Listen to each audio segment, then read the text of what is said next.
Welcome to another episode of the Scottish Property Podcast. My name's Nick Ponte. I am here with my co-host Stephen Clark. How you doing, Stephen? Good, mate. How are you? Let's just talk quickly about our exciting networking events that are coming up, Stephen. Yeah, so on the first Wednesday evening of November 2021, we have 3 networking events going on throughout Scotland. We've got one in Glasgow, Aberdeen and Dundee. Phenomenal hosts, phenomenal guest speakers. It's starting to come together. It's been quite a bit of work putting it together, but I'm quite excited to get back in the room and meet people in person. I know you are too, Nick. I know you're excited about the Glasgow one. Really excited, guys. So get straight onto Eventbrite. Just type in Scottish Property Podcast and get your tickets, and we look forward to seeing you there. Good stuff. Just off a call with Talha Bashir, who is one of the co-founders of Spothost, which is an Airbnb short-term management company in Scotland. They're based in Glasgow and Edinburgh. So really good interview with Talha and a good kind of behind-the-scenes look at what an Airbnb management company does. Yeah, it's really good, and Talha's very young as well. Like, he started this business straight out of university, so it was quite interesting to get his perspective on when they started this business, when kind of Airbnb became kind of a bit of a thing, and they kind of got the timing right, and they've kind of rode that wave, and it was good, really honest, open insight to it. Yeah, and for stories of £45,000 for somebody who rented out a property over COP26, which is the big climate event in Glasgow coming up. So unbelievable there. And as I says to you, I says probably in some parts that's actually worth more than the actual property itself. So you'd actually be better off buying the thing. Absolutely. So he does share quite a lot of insights. And I suppose without further ado, let's cut to the interview with Talha Bashir. So welcome to the Scottish Property Podcast. We've got Talha Bashir from Spothost. How you doing, Talha? Very well, Nick. Very well. How are you? Good. Yeah, we've got Stephen Clark here as well. So, you all right, Stephen? Guys, welcome, Talha. Thanks, Stephen. Nice to speak to you, finally. So, I've got you on here today, Talha, because we've met a couple of times before. We've talked back and forth about the SA market, serviced accommodation. Obviously, you guys have got Spothost, and you've had that. How many years now you've been going with Spothost? The company actually started in 2017, so it's been some time, Nick. Yeah, the whole idea came about in 2016 slowly, but officially launched in 2017. Brilliant. And obviously, we're going to get on to talking about, current day market, COP26 in Glasgow, how you've recovered from the pandemic. But let's just take you back right to the start. Obviously, you're a young guy. I was looking on your LinkedIn there. You were still at school and when I was having kids in 2011, you were still finishing off school. Do you know what I mean? So you're a young guy, you're a smart guy, you're an entrepreneur. I've seen you before talking stuff at events, and you've got a lot of energy and enthusiasm. We've got a lot of young audience that listen to this podcast that are interested in business. And you're not a property investor yourself. You don't own properties, do you? But obviously, we want to talk about your business and how you can help investors and landlords. So take you right back to the start. And, coming out of school, pretty much, you must have had that, entrepreneurial drive. What kind of started you off in business, and how did you get involved? Yeah, absolutely. It's been some journey, to say the least, Nick. But this whole idea of Spothost, the way it came about is actually a funny story. We went on, I was still in uni, and we went on a holiday with just a group of friends to Thailand. And we went to a really remote location in Thailand. I think it was south of Phuket, and really struggling to find accommodation and so on. But Akash, who's our MD and the main founder of the company, just searching up accommodation, Nick, and he got introduced to this something called Airbnb. As soon as you Google accommodation in Phuket, and this Airbnb popped up. And never heard of it before, just went on it and started seeing these villas and beautiful houses pop up. So we decided to give it a shot and booked one from there. And then we were met by the host on arrival, and they welcomed us and showed us around. And I would say that the seed kind of planted right there. So from there onwards, we start looking into Airbnb and what it is and so on. At that time, and I think it was early 2015 or late 2015, Akash bought his properties. Well, I was still in uni. I think I was going in my third year at that time, studying accounts and finance. So he bought his property with the sole purpose of actually doing Airbnb. I think at that time, like, I don't know if you remember, I don't know if you were involved in SC around that time. Airbnb wasn't that popular. Not many people knew what Airbnb is. People were aware of what service accommodations are in general, but no one knew how they actually worked, or this new upcoming company, how it's going to take the city by a storm. But so what we started, Akash is one of my best friends. So I obviously, since he bought his property, I was really involved with him, setting it up and seeing how this works. So from the purchase of the property to actually welcoming his first guest, it was a space of 1 week. Going through the whole process, it was quite interesting. Sorry. So we started this journey of doing Airbnb. At that time, I think if you had searched for accommodation in Glasgow, I think there were only about 250 to 300 properties. Again, a lot of these were still room by room let, so as primary residents renting out their own kind of spare rooms. Yeah, because like initially, like Airbnb started off, it was like couch surfing, wasn't it, for like budget backpacking travelers and stuff like that? Yeah.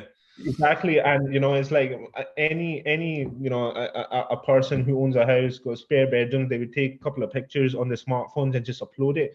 Honestly, it is ridiculous how easy it was to list on Airbnb without any verification, this ID verification, which I'll get into, just recently got introduced a couple of years ago, but you can literally sign up on Airbnb with your email address and password, and on you go, list a few photos and start welcoming guests without any kind of hassle there. So that started, and then we started. Well, Akash is I don't know if you know Nick. He's a pilot as well. Yeah, I've seen that. Pilot, yeah. Is he still a pilot? He's still a pilot. Yeah, keeping busy. Still with the same company, Ryanair. So so he was obviously a pilot and needed some hand managing his Airbnb in Glasgow. And obviously, as a student, you do have some spare time. So I started, as well as the family and other friends, I started kind of looking into his Airbnb and start managing it for him, checking in his guests, cleaning after the guests leave, sorting any maintenance issues out. And from there onwards, I think I graduated, and I just one thing led to another, and just said, okay, you know what? There's actually a lack of service in Glasgow. I think at that time there was only one, I would say, established other company and one small company, just one person team at that time, I remember. But no one was offering that level of service. Again, due to the lack of verification and the risk involved, the whole concept was doing lock boxes and so on. But we were looking for someone to do meet and greet maybe. And there was it's one of those things, like where you find a gap in the market, you want to just kind of capitalize on it. So that's what we did. I said, no one's kind of offering this service. The management fees are off the roof and stuff like that. Let's try and do something. And then from there onwards, we came up with the whole kind of management structure and how we're going to do things different. And from there onwards, Spothost was born. And obviously timing was quite, I'm pretty sure that was around when all the kind of property investors and landlords were kind of jumping on this kind of bandwagon of serviced apartments, and there was a lot of kind of like courses and things you could go on, which taught you how to be run serviced apartments. So were you kind of targeting these kind of landlords that were looking to increase their kind of income sort of thing? Was that how you kind of structured the kind of model at the start, or were you how were you kind of positioning yourself? Yeah, it was a strange time at that time. You're completely right. I think it wasn't too long after since the landlord kind of legislation, or you would say rules, kind of changed in Scotland as well. I remember it was a massive shift from going into and all this. Exactly. Yeah, exactly. So that was that time. So landlords were kind of looking for an alternative kind of way of letting anyway, and then there was Airbnb was marketing as well, and introducing its services and just telling people what it's about. But yeah, I think timing was really good for us at that time, and because of the lack of amenities in the city, it was really. It wasn't. If you were a landlord and you came to us, you weren't up against much competition. That was the biggest thing. But what we found the most interesting part is it was at the start it was like a two-stage kind of sign-up process. First, we had to teach the landlord what Airbnb is and how they can make money from this, and then setting up the process. Obviously, things are very different now. They know what Airbnb is and what shortlets are very easily. But that's what we found at that stage, Nick, is that landlords were eager for a change, and this was a kind of perfect model, which was very easy, without any hassle, without heavy-handed legislation. Just go in and start making money with your property. So how did you start getting your first clients in? Did you start targeting them through networks or social media advertisement, and how did you get them coming to you? Yeah, so our strategy with marketing, Stephen, has always been strong since the start. We always allocate a good budget to the marketing, so we straight away go into the social media kind of stuff. We had I think at the very early stages, within the first month or so, we had an article with Glasgow Live introducing our services, massive presence on social media. We signed up with a PR agency. We started getting into the newspapers, and with this new kind of general services and this idea that came about, we just wanted to let people know about that. But yeah, I mean, as well as that, we go in touch with the right people. Like we were mentioning at the start, that attending these networking events, like at that time it was PPN and so on, and there's so many other, and then the word just kind of spread. And we started signing our clients. We actually, it's a funny story, because our very first actual client was through, I would say, our marketing strategy. So we had a meeting with Radio Clyde, and the person who came, the account manager who came to speak to us and sign us up, he loved the idea, and he said, what, my mom actually does this, and she manages her flat herself, and she might be, looking for a service like yours. And then from there onwards, he kind of passed our details on to his mother, and we signed it on. So that's how that came about. Our first. What would you say is like the number one kind of, like, I mean, you've tried a lot of marketing, because I remember back at the start, I remember seeing your branding. Spothost was a good branding as well. Like, it was, I think you were in the subway and stuff like that, weren't you, in Glasgow? Yeah. We completely took over Subway for about 46 weeks. That was really good, and really enjoyed, like, the creative side of it was fantastic. It was really enjoyed that. Yeah. Aye. So that sort of stuff doesn't come cheap. I mean, that's quite a lot of budget you had to put into that. So what would you say, for business owners that are listening to this now and they're struggling, don't know what to do, they're going to go like, Google ads, Facebook, social media,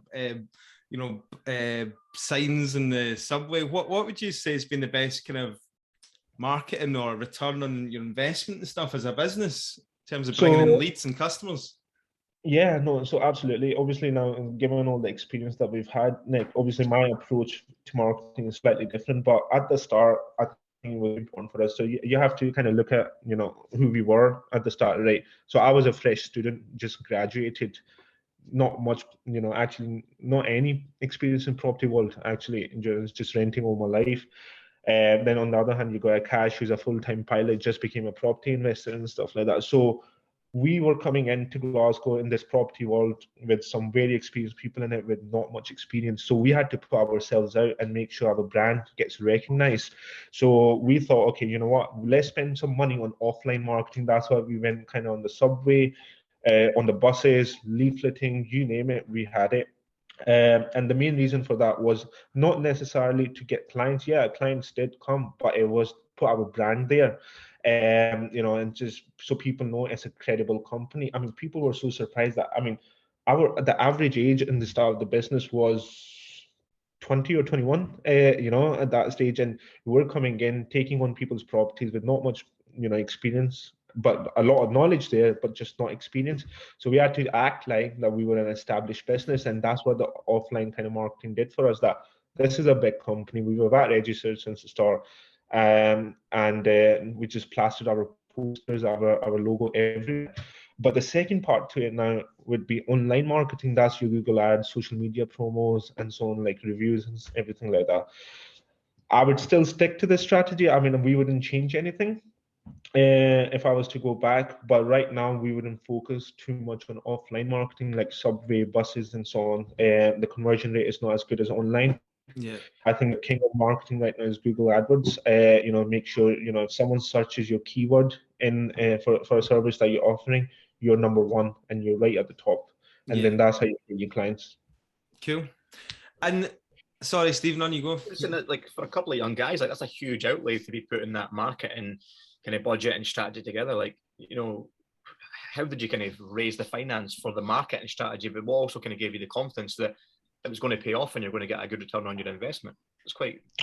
Absolutely, yeah. I think the main finance of the company was Akash. Obviously, he was a pilot for has been, I think, for about 7 years at that time. So he's always had this drive and passion for business in general. Anyway, so the business was financed, no problem. And we also had a strategy. Okay, the company's not going to make money, but we were actually very confident for in the business and the way it was. I mean, a company like ourselves, the cash flow is really good. The way we kind of operate, which I'll go into in a wee bit. But to answer your question, marketing can always go in either way. It can either fail or it can, really take off. But like I said, at the start, we weren't actually doing marketing to get clients. I mean, clients were a bonus. We just wanted to put our brand out there because we knew clients would come later on. Once the company's established, the clients would come.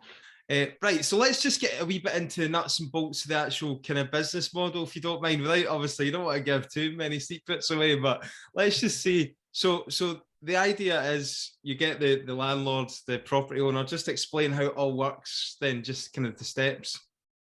So do you mean like the whole sign-up process?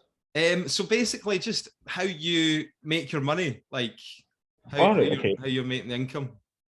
Yeah. So the short-line management, business in general has many legs and arms to it. So we as a company pride ourselves in taking a very, very flexible approach. You can come to us and say, we're looking for a complete management A to Z service from you. So that's the whole logistical side of communication, checking in the guest, maintenance support, guest verification, and so on, cleaning and linen, and so on and so on.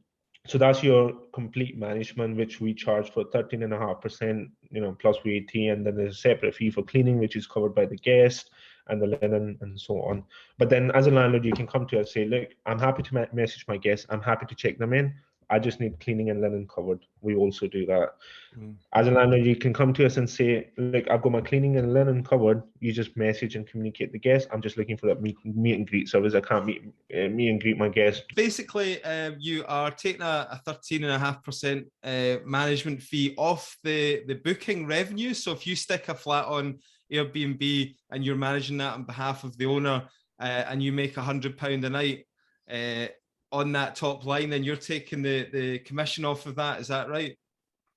Yeah, so the way it works, yeah. So you get, let's just say, to give you a simplest example, you get £100 off Airbnb, and then you get £50 cleaning fee on top. So Airbnb will pay you £150 minus the service fees, which is now 15%. It used to be 3%, massive difference. So pay that cleaning fee off it, is onto that, whatever's left. So that's 13.5% plus VAT.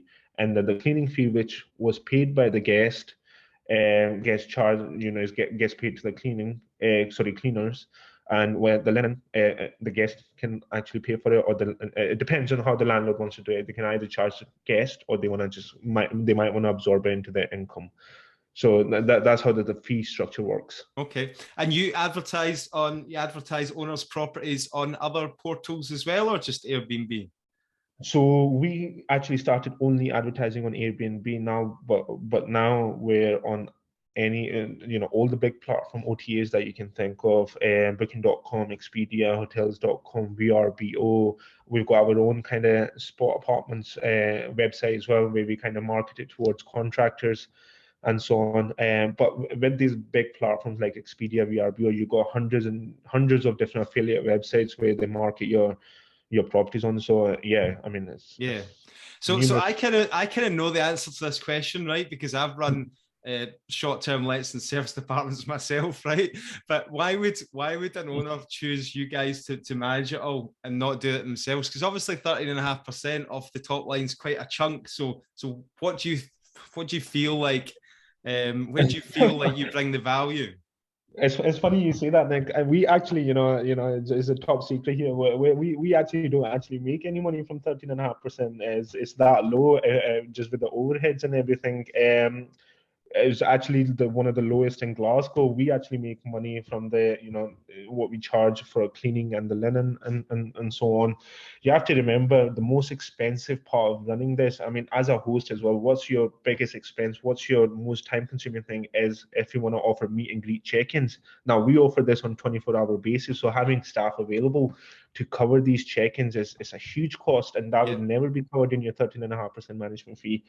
But I would say that one of the biggest reasons the landlords come to us is they don't have time to manage the guests. I mean, like you've said, is you can't even go away for a weekend without thinking about what's happening or some of the issues that can come up. So we can take care of all of that for the landlord. And B, I mean, they might know how to do it. I mean, we get clients coming up to us and they don't even know how to make an account on Airbnb. Obviously, being in the property world, they're veteran landlords and they've always just done traditional long letting. They don't know how to operate kind of the apps or Airbnb. So we kind of take the hassle away from them. So that's why I would say a landlord want to come to us. But the biggest thing is that they actually just don't have time to do it. And listing on Airbnb is one thing, but once you start getting into Booking.com, VRBO, Expedia, and other platforms, you then need to get into the technical side where you need to have a channel manager. I'm sure, Nick, you've got plenty of experience with that, and then so on and so on. So that's why I think a company like ourselves is very important for if you want to go down that type of letting. Yeah, no, that's interesting. Interesting, actually, now that you say, that you don't actually make money out of the management fee, that's just covering your costs. And, I have looked at other companies in the past and what you'd probably be more like about 18% for a normal, for a lot of the other companies. Yeah, absolutely. I mean, when we started this business, the average fee was between 20 and 25%. Was it? Yeah, that's what it was. And at that time, you have to remember Airbnb, Expedia were only charging 3% commission.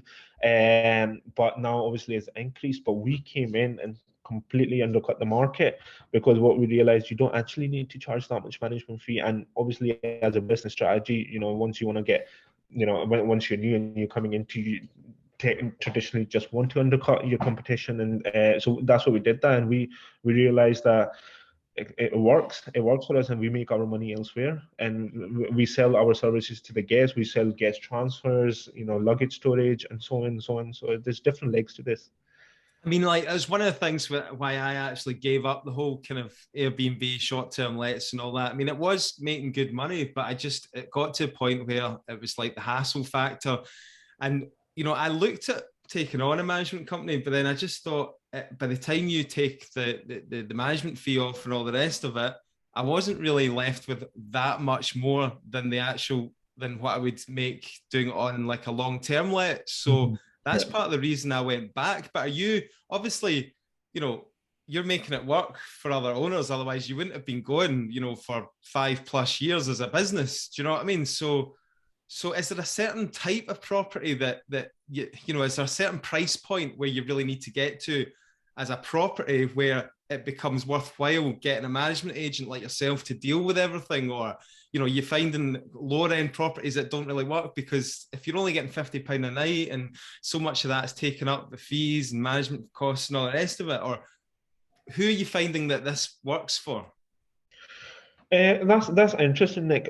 I mean, until now we've dealt with many different types of landlords, and you'd be surprised. There's some of the landlords that we've met with.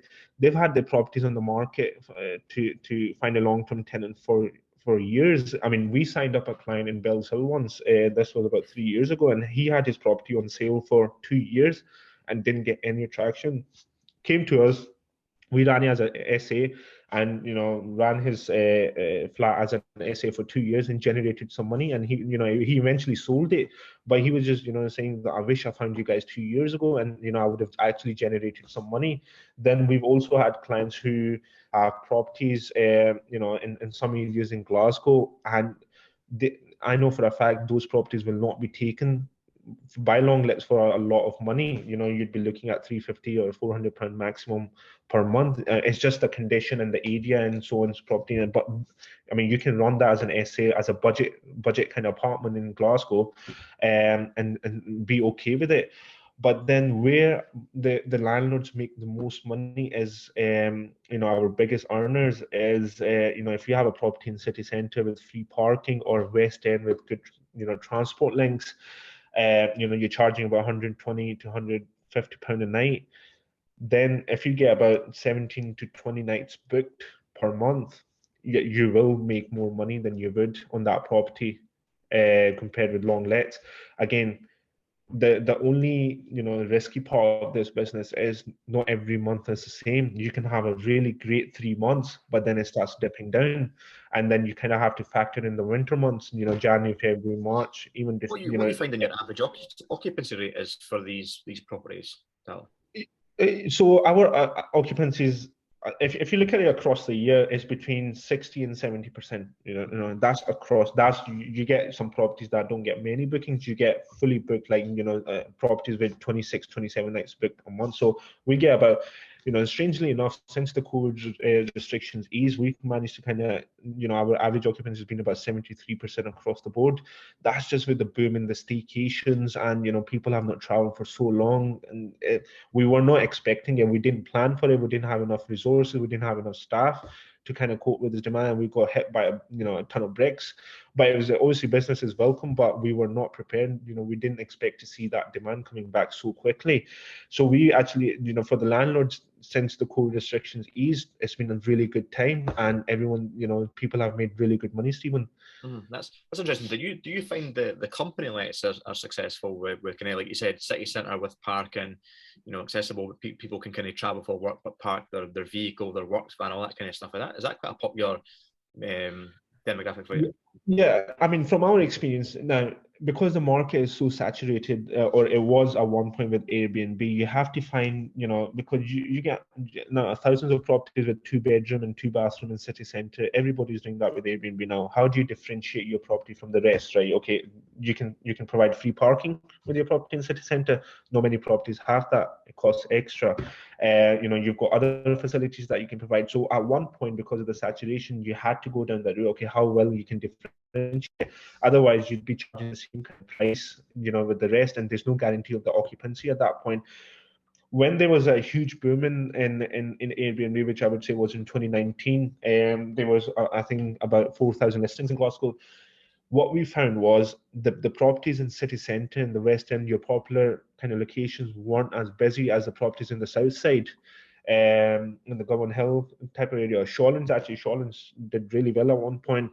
It's just people were looking to get away from the city centre, and that because you can look at it on your ROI was the properties in Shawlands in the south side were not as expensive or costly to run as it would be in the city centre in the West End with the fees and stuff. So people were actually making more net money with a smaller 1-bedroom flat or 2-bedroom flat in Shawlands than with a top spec city centre property. That we actually saw that as well in 2019, and then start, as investors were approaching us, they were saying, "Oh, I need a property in city centre. I need to buy one in West End." Actually, hold on a minute. Have you looked into Shawlands? Have you looked into Pollokshields? That people are actually really, making good money at that point there. Hello. Hi, can you still hear me? Hello. Yeah, still got you. Yeah. Did you hear what I said? Did you? Yeah. Did I get people still Shawlands? You were talking about people were still making good money. Yeah. Yeah. So we actually saw that as the turn in the market, but now it's kind of level playing field right now. It's your properties in the south side are doing as well as they are in the city centre, and vice versa. Cool. So you've given us an idea there of occupancy rate, right? So people who are thinking about doing this with their properties, right, they're obviously going to need to crunch the numbers, do the numbers and that. So you're saying about 60, 70% occupancy, let's say. What about when it comes to kitting the place out? I presume that you're not just going to take on any property. You've got to obviously go out and see it and advise them what you need to do to get it up to a certain standard. So what would you say is a kind of estimated budget to get it up to that standard where you can do short-term lets, and what would you advise people do to the property? Okay, so yeah, no, absolutely. You're 100% right. There has to be a certain minimum standard of properties that we take. We are actually quite flexible. If we've always had, as a company, had an approach. Okay, let's give it a shot. And you would understand, in this type of business, you're not stuck. There's not a concrete time that you need to spend your property as an SA. You can actually pull out any time. It's different in the long lets where you've got a tenant in and the notice period and so on. Here, you can just exit the whole kind of system with your last booking. It doesn't take too long. So we've always said, okay, do you know what? This is how we're going to do it, and this is what you can expect. Do you want to try it? We can try it. If it doesn't work, it doesn't work. You can take your property back and try a different type of letting. So we're actually quite flexible, but yes, 100% correct. When someone approaches us to become a host, we always organize a meeting with them and go and view their property and give suggestions as is. But to answer your question, what they can expect to spend on the property, I mean, if they gave us a completely bare flat, no furnishing whatsoever, I think they can. From experience, people have been able to fully furnish their properties well within £2,000. That's what they need to kind of expect to spend to make a decent livable property. Sorry, what was that? 3,000? Did you say? No, 2,000. Right. Yeah, 2,000. Yeah, that's you can a few trips to IKEA and so on. You can actually get that. And if you've got a good property in a good location, you can make that money back within 2 months. Okay, good to know. All right, well, obviously, you've been running this business for a while. I'm not sure. Obviously, we'll go into like the COVID times and all that, but things were booming. 2019. Was that when you were at your peak, or did you drop in property numbers over COVID and now you come back up? Was it like a dip and then back up? Like, how many properties are you managing now, and whereabouts do you operate? Yeah. Okay. So you're right in saying 2019 was our peak year. So fortunately, as a company, not many businesses see that, but we grew year on year. Actually from the first year to 2019, 300%, and it was a constant increase until COVID kind of hit. At the peak of our business, we had 144 properties under our management. In Glasgow and Edinburgh, but COVID came, and just like with many other businesses, we were hit, with a ton of breaks, and it was a cliff edge moment. All of a sudden, we saw, okay, it's just cancellations after cancellations after cancellations, and it was astonishing. It was incredible scenes. But that kind of, I would say at the heart of COVID, we were wiped away with 90% of our bookings. So it was a massive impact, but we were quite fortunate. I mean, we kept it open to a certain extent for key workers, and we were getting those type of bookings coming in. People were taking properties up for blocks. It didn't work for every landlord, but fortunately for us, landlords were patient enough. They didn't pull the property away. I mean, we did lose 1 or 2 clients. I'm not going to say we didn't, but most of our clients kept on with us, and they understood that the travel is going to come back in some sort of way. And we just kind of have to hope for the best. So we're currently operating in Glasgow and Edinburgh. Glasgow is still our biggest market. The HQ is there, but before COVID hit, Edinburgh was doing really well for us. Edinburgh is a very different market from Glasgow. So if you're a big SA management company coming from down south or across the border, and you wanna hit the UK market, you would hit locations like London, Manchester, and then in Scotland you would only hit Edinburgh. Edinburgh is like the tourist hotspot. Not many people think about Glasgow. So when we came into Edinburgh market, we actually got I would say a shock to the system. It wasn't as easy as growing in Glasgow, which we actually thought. There was a lot of competition here, big players. So it's been a slower growth here for us, and it's challenging.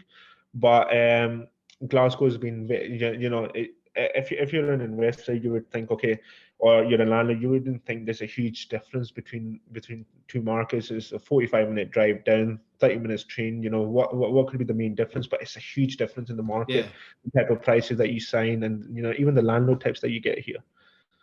Yeah, no, obviously, part of the reason why we've had all this government intervention and regulation on the horizon, with licensing and all that. It's pretty much because of, you know, Edinburgh. I think that's where it all kind of stemmed from, and this kind of oversaturation of the kind of Airbnbs and the short-term market. I think it all pretty much started there, you know, because like you say, you know, all these big companies were targeting Edinburgh for that sort of thing. So, you know, coming on to the kind of regulation and legislation, that, you know, what is your view, you know, on these kind of pending changes in the market? Good thing, bad thing? You know, is there any advantages? Is it just going to be a bad thing for property owners and operators? Yeah, no, absolutely. Yeah, Nick. Look, legislation was always welcome, right? We said since the start, like I mentioned this earlier on, it was far too easy for someone to list the property on Airbnb. Actually, still is, you know. Okay, I'm gonna put myself as a traveler, right? I'm booking a place to come into Glasgow, let's just say, and I book someone's Airbnb. Like, I don't know who my host is. I'm just relying on some reviews. You know, if they have reviews, I'm just relying on the photographs that they have on the listing and the description. But I could turn up there, right, and the place could not exist. It's happened so many times that people had bogus listings up, and when they turned up, there was no place there. And then I don't know, you know, I mean, we're going down a different route right now, but I don't know what the background of my host is. I might be sharing a place with them and so on. So as a company, we always thought, okay, some sort of regulation is needed. It was far too easy for someone to list a property on, right? But the approach that the government has taken is completely, you know, I would say is completely onerous, and it's just not needed. It's very heavy-handed for what the problem is. So, you know, I think if things go through as they are, we will have the strictest legislation in the whole world. Well, I think they've kind of, I don't know if you heard the latest. I think this just happened in the last week or so, but apparently the Scottish government have backtracked a little bit in terms of They have. Yeah. Yes. Yeah, absolutely. They have backtracked. I mean, we as a company, we've been part of an association called STAA, Short-Term Accommodation Association, which were founded, you know, I think 2018 or 2017, I can't remember, but with the sole purpose of, you know, helping, you know, companies like ourselves or hosts, you know, put their ideas and lobby against the government kind of legislation, actually help government regulate this market and you know, make them aware of how this kind of business works. But yeah, you're right. So, you know, there's been a couple of revisions now from the government about, you know, what the proposed legislation was. But they've kind of backtracked now. You know, for example, you know, just to give an example, government have now said that, just to give you a little bit of background, actually, so the license, so the legislation will be split into two parts. You got the licensing scheme, and then you got the control zones that they kind of proposing to put over the city. So in terms of the licensing, now they've come back, and or if you had looked at the list of, you know, who can get a license and what the criteria was, it was pretty much impossible for anyone to get that. You know, you'd have to have, you know, match every criteria and tick the boxes absolutely perfectly to get it. Now they backtrack, and, you know, to give an example, they said that, okay, we won't refuse a license to someone just because of over provision in certain areas and stuff like that. You know, they're also talking about, well, as an association, as a company, we want the government to grandfather the legislation in a way where if they do introduce licenses, or if they do, you know, do control zones or whatnot, the current hosts who are already renting out their properties should be included in that, so they don't have to apply for it. But if anyone else new comes into the market, then they would have to kind of go and, you know, learn about, you know, pass a test, or, you know, have you know, be on the licensing registration, wherever they kind of propose. But, you know, right now, the way it still is, even after backtrack, it's still too heavy-handed, but we're getting there. It's not as strict as they first introduced it. I mean, to give you an example, Edinburgh Council said that we're going to put a control zone over the whole city. So there's not even a single area of the city where they say, okay, do you know what? You don't need a license, or you can have an SA in this type of city. I mean, Edinburgh would not survive without Airbnb. It's just not enough hotel rooms. They're going to massively kick back the tourism kind of strategy and so on. And so will Glasgow. I mean, this CoOp is a great example. I mean, this event is a huge boost for the city. You're expecting 30,000 people to come in. There's just not enough beds. The council are saying to the residents to open up the doors. tourism is a year on year is only going to increase, and they need a solution to this. But this legislation is certainly not the solution. Yeah, interesting. Well, I think they're trying to hand more power to the kind of local authorities, the councils and that. But yeah, apparently, what is it, 2024? Everybody's got to have the license, like basically have it implemented. Yeah. Yeah, so that's what the government have said, that the local authority will need to have a system in place by 2024 to have everyone on the register and so on. You touched on COP26 there, coming to Glasgow, and myself and Nick were chatting about this a couple of days ago, that some landlord investors have been getting phenomenal results, like people paying tens of thousands of pounds for their flat. Have you seen any kind of case studies or kind of results? Absolutely, Stephen. I mean, it's absolutely incredible to see this. No one actually ever thought that we would actually see something. I mean, if you go on booking.com right now, you look for a 2-bedroom place for 1st of November to 12th of November. I mean, people are charging 25,000, 30,000 pounds, and for this whole stay. I mean, we were quite fortunate. If anybody's got a 2-bedroom flat in Glasgow, just go on holiday for a fucking week. That's worth more than the actual flat itself. You'd be better just buying the property. No, exactly. It's mind-blowing stuff. Honestly, it's a proper gold rush right now. So, I mean, we as a company, obviously, because of our scale and so on, we've got softwares and channel managers in place that kind of predicted this. Softwares like revenue management software used, they kind of predicted high prices. So we had our high price. When you say, okay, let's give this a try. So we listed every single property of ours for £1,000 a night last February, and just opened up these dates and let's see what happened.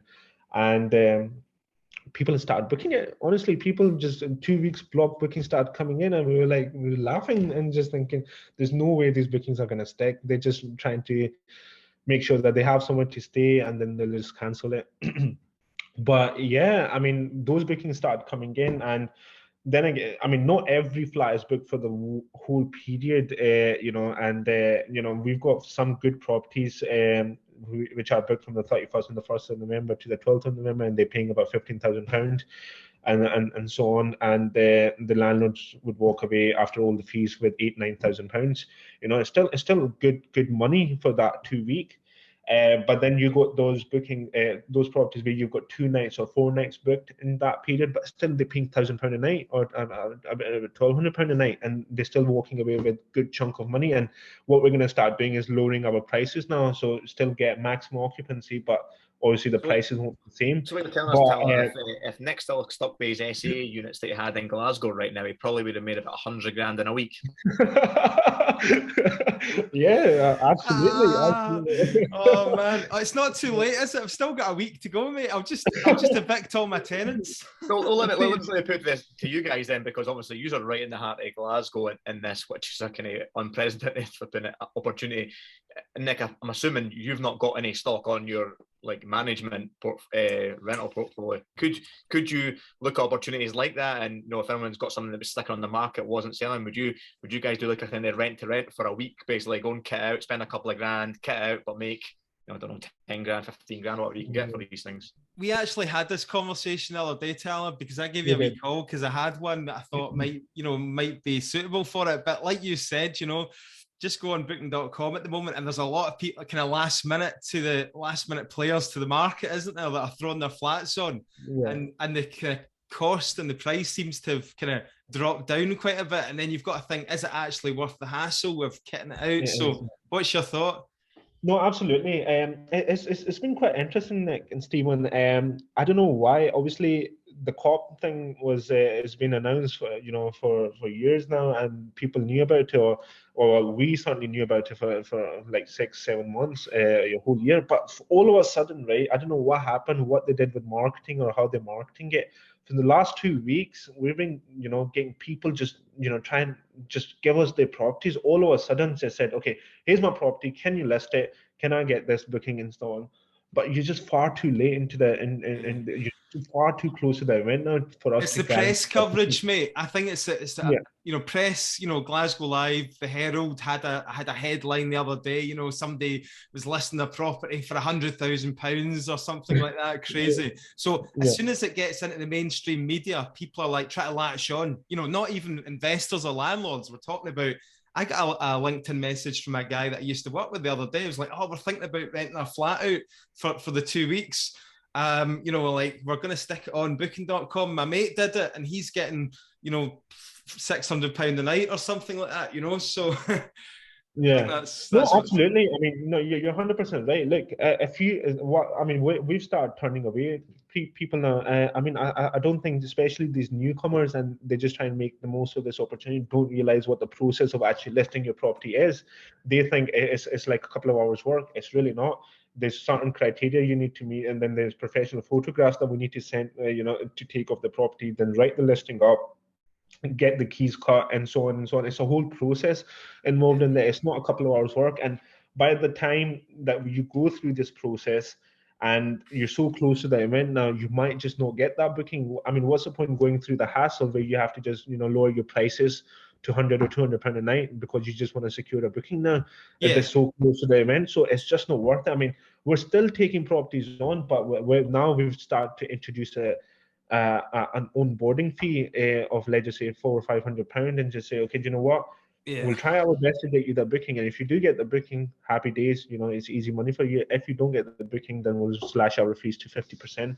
But we still need to cover the cost of paying the photographer, content writing, and so on. It's just, and it's only applies to those people that just want to rent it for the CoOp period, not if you want to just give us the property and just, you know, for longer term. Like you say, you know, like you might get, say, £400 a night, but if you get a booking for just 2 or 3 nights in the middle of that, then what's the point in doing it for the sake of £1,000? You know what I mean? You're going to be out of pocket by the time you kit it all out. Anyway, I want to ask you this question. You're in the know, you've got ears to the ground, you hear a lot of different operators, landlords, investors. What's the highest you know, amount that you've heard banded about somebody renting out the property over COP26? Oh, highest amount? Oh, I think £45,000 from the 31st. £45,000. Yeah, 31st to the 12th of November. I mean, we're talking about a place in it's like a townhouse in Cleveland Street or something. Absolute top spec, £1 million house. I mean, and someone's taken it. Wow, that's insane. And that's just for like the 3-week period. How long is it on for? 10 days or something? Yeah, it's 31st to the 12th of November. Aye, that's insane, mate. But because I seen a penthouse one the other day that was in the press as well, and they was crazy, looking for crazy amounts. Absolutely. I mean, it's some of the places that you see, and you look at the photos, and you say, man, you're just not going to get that booking for £30,000. I mean, at least try and get decent photographs. Do you know what I mean?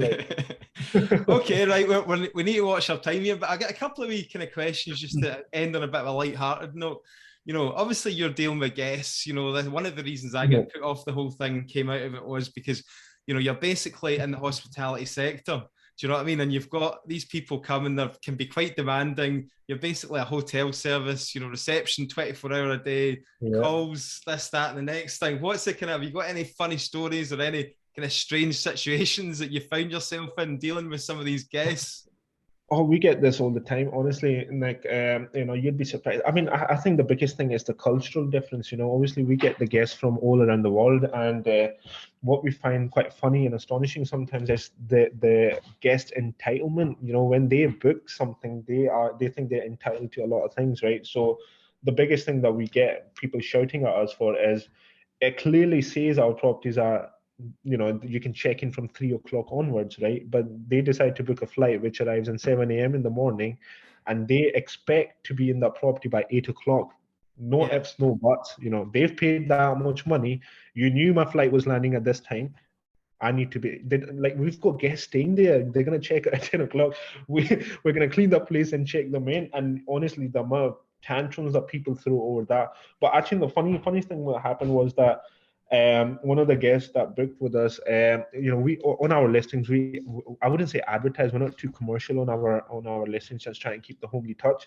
But we say, okay, if you need guest transfers from the airport, we can organize that for you, an extra charge. So we had this one family, I can't remember where they booked from. I don't know if it was Americans or from Southeast Asia, but we had this booking, and you know, no one could, we knew what time the flight was landing and so on, but no one could actually get in touch with them and so on.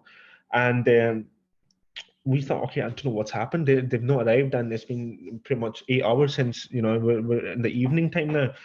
So they were nowhere to be found, and then we suddenly got a call from the airport saying that there's someone here, and have they booked an accommodation? I said they have, yes, and they said, where's the car? They're waiting for the car to come and pick them up. I said, excuse me, like, yeah, where's the car? They're expecting 2 cars to be here. I said, well, we're a hotel kind of service. We're not a transfer service. Well, then the guests said to them, no, we booked a car with our transportation. We need a car. But anyhow, it was a good booking. I mean, they were expecting a car to be there. And then we spoke with the landlord and said, okay, look, it's about £2,500 booking, you know, and the guests expected the car to be there. Shall we just arrange a transfer for them? And the landlord was happy to pay. And then we had to send 2 cars, 2 private hire cars, vans, to go and pick them up. So but is that when you looked out your chauffeur hat on, mate, and jumped in the car? Like?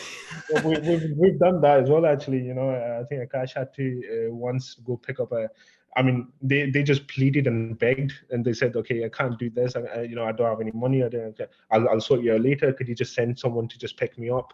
We've done that as well. You know, a chauffeur-driven car right at the airport and go pick them up and check them in. You get all sorts in this business, honestly. You get all sorts, mate. Well, also, you prostitutes, get drug dealers. Absolutely, you get everything.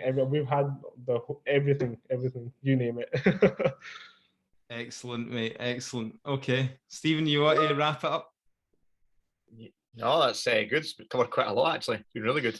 Yeah, no, I think it's been a really good insight into, you know, what you need to deal with, and obviously people who are considering that. I mean, just on the last point about demanding guests and all the rest of it, that's one of the big things I think people should consider, using somebody like yourself and kind of, you know, a management company, Spothost, and just to take that hassle and that, you know, people, I think generally in the whole industry, the standard has definitely risen. I mean, when I first started it back in, I don't know when it was, 2015, 16 or wherever, you could literally stick anything on it and it would rent. I think, like you say, the standard has got so high now, and people's expectations, they are expecting that kind of 5-star service. Do you know what I mean?